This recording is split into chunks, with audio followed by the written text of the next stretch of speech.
Hello mga benes! Welcome to our vlog!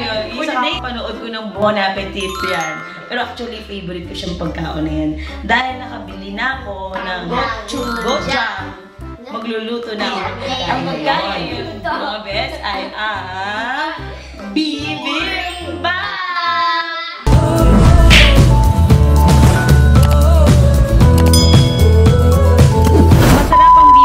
Mga bes, kung maraming gulay. Siyempre, hindi mawawala ang toge. Kaya gumawa ako ng aking homemade toge. It's time to clean ang ating toge. O sige na, Ned. Tulungan mo na si Mama. O yan ang magiging trabaho niya. Maglilinis siya ng toge.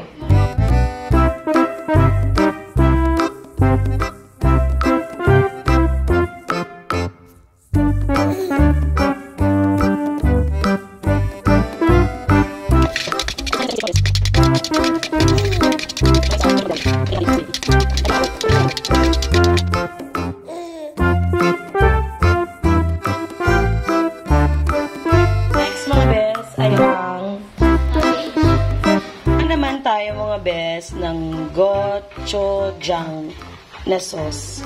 Kailangan natin ng 2 tablespoon na gochujang, 1 tablespoon na sugar, 1 tablespoon, and then vinegar.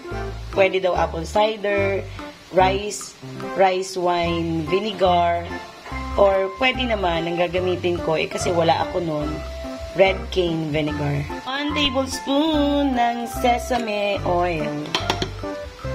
Sesame oil. Okay. Natin ang 1 tablespoon na vinegar. Mix natin all together. Tapos, lalagyan din natin ito ng 1 tablespoon na soy sauce. Nakipon, soy sauce na. Yan.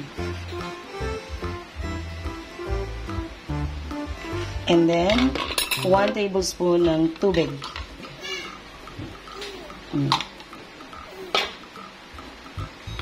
Tapos yung garlic, 1 teaspoon.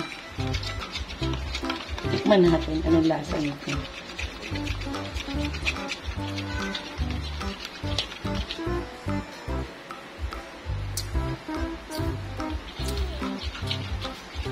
Namit, tikman mo yan.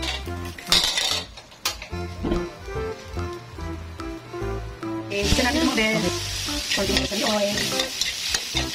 Huwag natin overcook. Ito yan. Yung cabbage naman. Yung cabbage naman. Ito.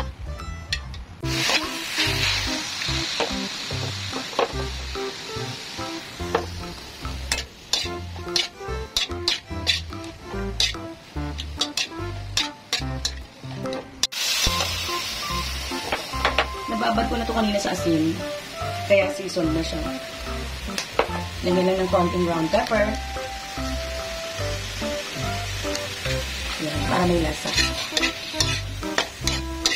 Maglilisan lang ito mga bes. Kasi hindi naman kailangan overcook. Para medyo crunchy pag tinahin. Okay.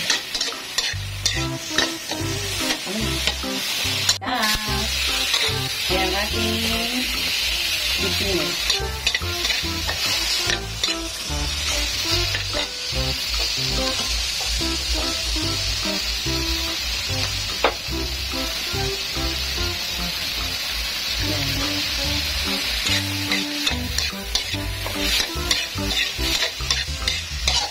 Dapat, ano nito po? Talagang mainit at malakas na po yun. Para hindi magmashi ang itinit.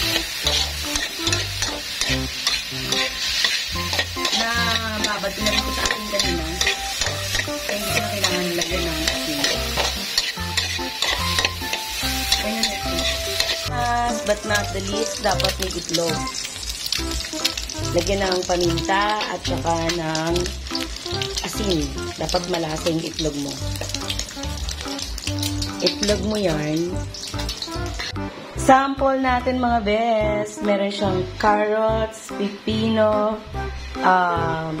cabbage, bean sprout, beef, may rice sa ilalim, and nandito na rin ang ating gochujang. Yan mga best.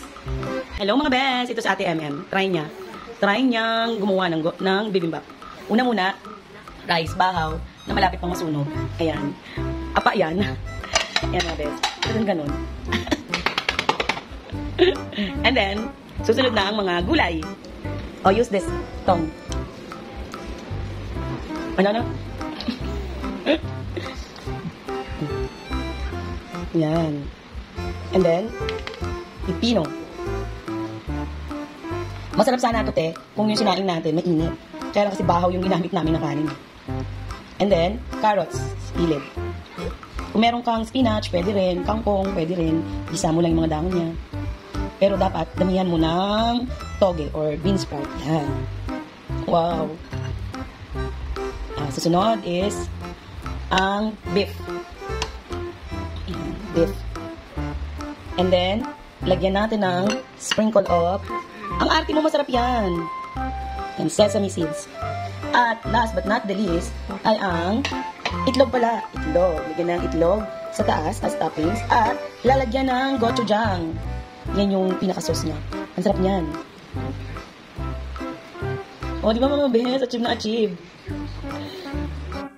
130, 150. Konti pa yun. Gamo na mo.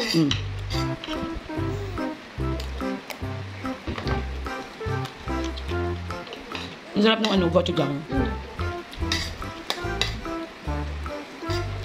Ano masasabi mo na? Di ba mas masarap yan kaysa na nabibili mo sa SM?